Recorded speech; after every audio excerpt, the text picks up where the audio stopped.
बिस्मिल्लाहिर्रहमानिर्रहीम। अस्सलाम वालेकुम dear students. New syllabus Oxford primary mathematics text book 5 है, चैप्टर नंबर 5 रेशोज़ में आज हम एक नया कॉन्सेप्ट पढ़ने वाले हैं, इक्विवेलेंट रेशोज़।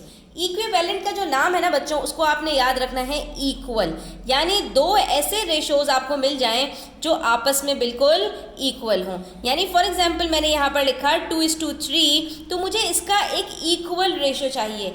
इसको समझने के लिए स्टूडेंट्स आपको रिकॉल करना पड़ेगा थोड़ा सा पीछे जाकर, जो हमने इक्विवेलेंट फ्रैक्शंस पढ़ा था, जहाँ पर हमने ये सीखा था कि हमारे पास कोई दो फ्रैक्शंस हों और वो आपस में इक्वल हों। तो क्या आपको याद है इसका कॉन्सेप्ट क्या था? इसके अंदर हम सिंपली ये करते थे कि अपने न्यूमरेटर और डिनोमिनेटर को किसी भी सेम नंबर से मल्टीप्लाई कर देते थे, और जैसे ही हम मल्टीप्लाई करते थे तो हमें एक नया फ्रैक्शन मिल जाता था, और हम ये कहते थे कि ये दोनों इक्विवेलेंट फ्रैक्शंस हैं। क्यों? क्योंकि अगर हम इसके अंदर पार्ट्स करें तो हमारे पास जो फ्रैक्शन आएगा, जो पार्ट आएगा, वो दोनों सूरतों में इक्वल आएगा। जैसे फॉर एग्जांपल मेरे पास एक चॉकलेट है और मुझे उसको 1/2 में कन्वर्ट करना है, तो मैंने उसके अंदर 2 पीसेस किए, जिसमें से एक पीस शेडेड हो गया।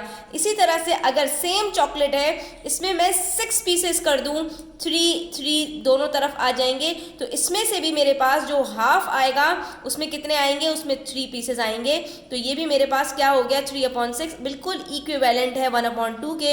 यानी जितना शेडेड पार्ट 1/2 में मुझे मिल रहा है चॉकलेट का, उतना ही शेडेड पार्ट मुझे 3/6 में भी मिल रहा है।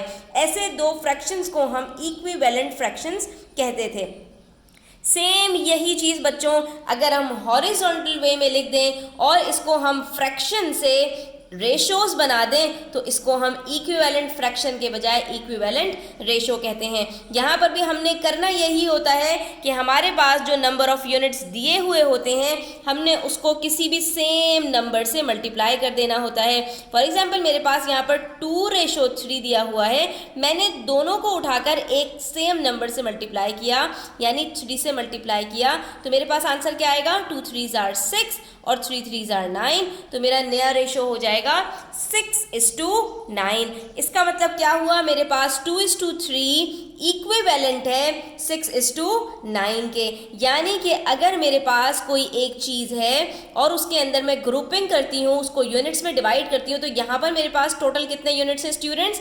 2 + 3 5 यूनिट्स हैं, जिसमें से एक तरफ 2 यूनिट्स हैं और दूसरी तरफ 3 यूनिट्स हैं। तो सेम अगर मेरे पास यही जो है एक और ग्रुप हो और इसके अंदर मैं अब 6 + 9 15 ग्रुप्स बनाऊँ स्टूडेंट्स, तो मैं पहले क्या करूँगी? पहले मैं 5 ही यूनिट्स बनाऊँगी और उसके बाद हर यूनिट को मज़ीद 3 यूनिट्स के अंदर डिवाइड कर दूँगी।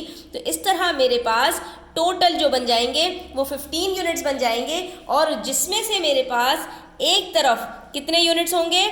6 यूनिट्स होंगे और दूसरी तरफ 9 यूनिट्स होंगे। तो आप लेंथ देख सकते हैं कि जो लेंथ आपके पास 2 यूनिट्स की थी, वही लेंथ आपके पास 6 यूनिट्स की है, और जो लेंथ आपके पास 3 यूनिट्स की थी स्टूडेंट्स, वही आपके पास 9 यूनिट्स की है। तो आपके पास जो इक्विवेलेंट रेशोज होते हैं स्टूडेंट्स, उसके अंदर जो आपके कॉरस्पॉन्डिंग, यानी कि एक दूसरे के साथ जिसका ताल्लुक होता है, वो जो रेशोज होते हैं उसकी लेंथ हमेशा बराबर होनी चाहिए। बस इस कॉन्सेप्ट को अगर आपने याद रख लिया तो आप हर तरह के इक्विवेलेंट रेशो का क्वेश्चन कर सकते हैं। तो यहाँ देखिए एग्जाम्पल देती हूँ मैं आपको। मेरे पास एक तरफ 3 ट्यूलिप्स हैं, 3 ट्यूलिप्स के स्टॉक्स हैं, ठीक है, और दूसरी तरफ मेरे पास 6 रोजेस के स्टॉक्स हैं। मैंने क्या किया? मैंने 3 के ग्रुप्स के अंदर इसको डिवाइड कर दिया, यानी एक मैंने बुके लिया और उसके अंदर मैंने 3 ट्यूलिप्स डाल दिए, और सेम यही काम मैंने रोजेस के साथ भी किया कि हर बुके के अंदर मैंने 3 रोजेस डाल दिए। तो ये जो मेरे पास पहले रेशो था 3:6 का, ये मेरे पास कन्वर्ट हो गया 1:2 के अंदर, ठीक है, 1:2 के अंदर। अब इसको हम, ये तो पिक्चर्स में नज़र आ रहा है, इसको हम यहाँ पर ज़रा करके देख लेते हैं। इसको करना भी बहुत आसान है स्टूडेंट्स। आपने सिंपली क्या करना है कि आपने अपने रेशो को फ्रैक्शन में कन्वर्ट कर देना है। ये बन गया आपका 3/6, और उसके बाद वही वाला कॉन्सेप्ट आपने लेकर आ जाना है जो आप सिंप्लीफाई करते थे या आप मल्टीप्लाई करते थे। तो अब यहाँ पर स्टूडेंट्स मेरे पास 3/6 में देख सकती हूँ कि 3 और 6 दोनों किसी सेम नंबर से डिवाइड हो सकते हैं, सिंप्लीफाई हो सकते हैं। मैंने दोनों को उठाया, 3 के टेबल से मैंने सिंप्लीफाई कर दिया, मेरे पास क्या आंसर आया, 3 1 जार 3, 3 2 जार 6 और नया फ्रैक्शन मेरे पास आ गया 1/2 का। जैसे ये फ्रैक्शन मेरे पास आंसर की सूरत में आया, मैंने इसको वापस रेशो में लिख दिया। मेरे पास नया रेशो क्या आ गया, 1:2 का। इसका मतलब है कि मैं 3:6 कहूँ या मैं 1:2 कहूँ, दोनों मेरे पास इक्वल हैं और इसी को हम कहते हैं इक्विवेलेंट रेशोज। तो कॉन्सेप्ट वही फ्रैक्शंस वाला है, सिर्फ चीज का नाम बदल दिया गया है। अब यहाँ पर या तो आपको कभी रेशोज को मल्टीप्लाई करना पड़ेगा किसी सेम नंबर से और कभी आपको डिवाइड करना पड़ेगा सेम नंबर से इक्विवेलेंट रेशो की तरफ। अब अगर आपको कोई रेशो इस तरह का दिया गया है कि वो मजीद सिंप्लीफाई नहीं हो सकता, उसका इक्विवेलेंट रेशो बनाना है, तो डेफिनेटली आप उसको किसी सेम नंबर से मल्टीप्लाई करेंगे। यहाँ पर इन्होंने दोनों को 3 से मल्टीप्लाई किया तो नया रेशो आपके पास 3:6 आ गया। और कभी आपके पास रेशो इस तरह का दिया हुआ होगा जो सिंप्लीफाई हो सकता है, जिसको हम मजीद डिवाइड कर सकते हैं, तो वहां पर हम उसको सेम नंबर से डिवाइड करेंगे और हमारे पास नया रेशो आ जाएगा। फिर भी ये दोनों हमारे पास इक्विवेलेंट रेशो होंगे। तो बड़े से छोटा या छोटे से बड़ा, बात वही है। लेकिन स्टूडेंट्स यहाँ पर ना कभी कभी ऐसा भी होता है कि रेशो हमारे पास 2 से ज़्यादा चीज़ों का आ जाता है। जैसा कि यहाँ पर हमें दिया हुआ है 3 तरह के फ्रूट्स का रेशो, एप्पल, मैंगो, ऑरेंजेस, जबकि फ्रैक्शन के अंदर ये चीज़ नहीं होती। फ्रैक्शन में आपके पास सिर्फ और सिर्फ 2 वैल्यूज़ होती हैं, एक न्यूमरेटर और दूसरा डिनोमिनेटर। तो ऐसे में तो अब आप इसको फ्रैक्शंस में कन्वर्ट नहीं कर सकते। ऐसे में स्टूडेंट्स आपको वो वाला कॉन्सेप्ट लेकर आना पड़ेगा जो हम लीस्ट कॉमन मल्टीपल निकाल थे। आप इसको रखेंगे एलसीएम के अंदर, तीनों के तीनों अमाउंट्स को आपने रखा और अब आप इसको डिवाइड करेंगे किसी सेम नंबर से। आपने क्या करना है, किसी सेम नंबर से डिवाइड करना है। अब मैं यहाँ पर देख सकती हूँ कि तीनों जो नंबर्स हैं वो 4 के टेबल में आते हैं, तो मैंने क्या किया, यहाँ पर मैंने 4 से ही डिवाइड कर दिया। चाहती तो मैं यहाँ पर 2 से भी स्टार्ट कर सकती थी, लेकिन फिर मुझे दोबारा 2 से डिवाइड करना पड़ता। यहाँ पर मेरे टेबल ज़रा अच्छे हैं तो मैंने डायरेक्ट 4 से डिवाइड कर दिया। 4 1 ज़ा 4, 4 2 ज़ा 8 और 4 3 ज़ा 12। अब मेरे पास बच गया 1 2 और 3। अब मेरे पास कोई भी नंबर्स यहाँ पर ऐसे नहीं हैं जो तीनों को डिवाइड कर सके, क्योंकि एक में तो हमारे पास 1 ही बच गया। तो इसका मतलब है स्टूडेंट्स यहाँ पर ये तीनों के तीनों 4 से डिवाइड हो रहे हैं कंप्लीटली। तो ऐसी सूरत में जब हम एलसीएम निकालते हैं तो हमारे पास कोई एक ऐसा नंबर आ जाता है जो तीनों का हाईएस्ट कॉमन फैक्टर होता है, HCF होता है। तो हम ऐसी सूरत के अंदर बस यहाँ पर ये करेंगे कि तीनों को उससे डिवाइड करेंगे और हमारे पास आंसर आ जाएगा। तो हमारे पास नया रेशो क्या बनेगा स्टूडेंट्स, 1:2:3।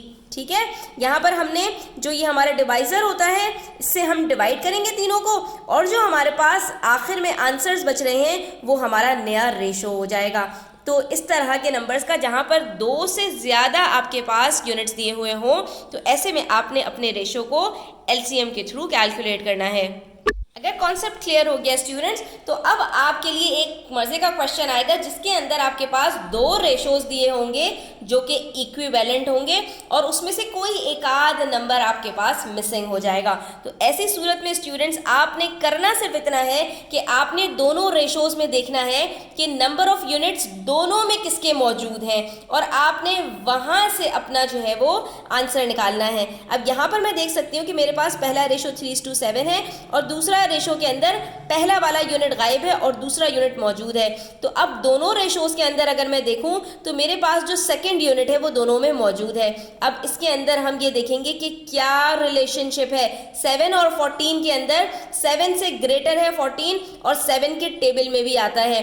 अगर मैं 7 को 2 से मल्टीप्लाई कर दूं तो मेरे पास 14 आता है। तो इसका मतलब यहाँ पर ये हुआ स्टूडेंट्स कि इस रेशो के अंदर हमने सारे नंबर्स को 2 से मल्टीप्लाई करना है। तो जब 7 को मल्टीप्लाई किया 2 से और आंसर 14 आ रहा है तो यहाँ पर 3 को भी हम मल्टीप्लाई करेंगे 2 से, तो जो आंसर आएगा वो हमारा इक्विवेलेंट रेशो का मिसिंग नंबर होगा। तो हमारे पास 3:7 का इक्विवेलेंट रेशो क्या होगा, 6:14। इसी तरह से यहाँ पर हमारे पास 3 नंबर्स हैं जिसमें से स्टूडेंट्स सिर्फ एक नंबर ऐसा है कि हमारे पास जिसके दोनों यूनिट्स मौजूद हैं, सिर्फ एक रेशो ऐसा है। तो ऐसे में हम इन दोनों के दरमियान में लिंक तलाश करेंगे। यहाँ पर हमारे पास पहले रेशो से दूसरा रेशो छोटा हो रहा है और दोनों के दरमियान में क्या रिलेशनशिप है, 6 को हम क्या करेंगे, डिवाइड कर देंगे 3 से, तो हमारे पास आंसर 2 आ जाएगा। वहाँ हम मल्टीप्लाई कर रहे थे स्टूडेंट्स, यहाँ हम डिवाइड कर रहे हैं, तो इसका आसान सा जो यहाँ पर काम हो रहा है वो सिर्फ ये है कि आपने देखना ये है कि एक रेशो से दूसरे रेशो में जाते हुए नंबर इंक्रीज हो रहा है या डिक्रीज हो रहा है। यहाँ पर ये नंबर इंक्रीज हो रहा था तो मल्टीप्लाई कर रहे थे, यहाँ पर नंबर डिक्रीज हो रहा है तो इसका मतलब है हम यहाँ पर डिवाइड कर रहे हैं। तो 6 को डिवाइड किया 3 से तो आंसर 2 आया, तो यहाँ पर 12 को भी डिवाइड कर देंगे 3 से और 24 को भी डिवाइड कर देंगे 3 से। तो 12 को डिवाइड करेंगे 3 से, 3 के टेबल में 12 कब आता है, 3 4s are 12, और 3 के टेबल में 24 कब आता है, 3 8s are 24। तो हमारे पास नया रेशो क्या आ जाएगा, 2:4:8। तो बस इसी तरह क्वेश्चन नंबर 4 देखिए, यहाँ पर हमसे कह रहे हैं कि भाई एक रेशो हमने आपको दे दिया, कोई मिसिंग नंबर वगैरह नहीं है, आप सिर्फ इतना कर दीजिए कि इसको सिंपलेस्ट फॉर्म में लेकर आ जाइए। हमने क्या किया, हमने यहाँ पर 2 ही नंबर्स थे, इसको फ्रैक्शन में लिखा और हमने देखा कि भाई एक तो 6 है और दूसरा 6 के टेबल में आता है, तो हमने 6 से ही इसको सिंप्लीफाई कर दिया। 6 1 6, 6 4 24, आंसर आ गया 1/4, तो नया रेशो हो जाएगा 1:4 का। ये मजीद सिंप्लीफाई तो नहीं हो सकता। लेकिन अगर 3 नंबर्स आ जाएं तो स्टूडेंट्स आपने एलसीएम का डब्बा बनाना है और यहाँ पर तीनों को किसी एक नंबर से, सबसे छोटा नंबर 2 है और बाकी दोनों भी 2 के टेबल में आते हैं, 2 से स्टार्ट कर दीजिए। 2 1s are 2, 2 3s are 6, 2 4s are 8। यहाँ मजीद सिंप्लीफाई नहीं हो सकते, मैंने बताया था जो आंसर आ जाएगा वही आपका नया रेशो हो जाएगा। तो ये क्या बनेगा, 1:3:4 और ये आपका नया रेशो बन गया। तो अगर 2 नंबर्स हैं तो फ्रैक्शन यूज कीजिए, अगर 3 नंबर्स हैं या 3 से ज्यादा हैं तो एलसीएम यूज कीजिए और आपके पास आंसर बड़े आराम से आ जाएगा। इसी तरह एक वर्ड प्रॉब्लम है, Jeanie wants to use a ratio in its simplest form to compare the height of her mini white board to the height of white board in class.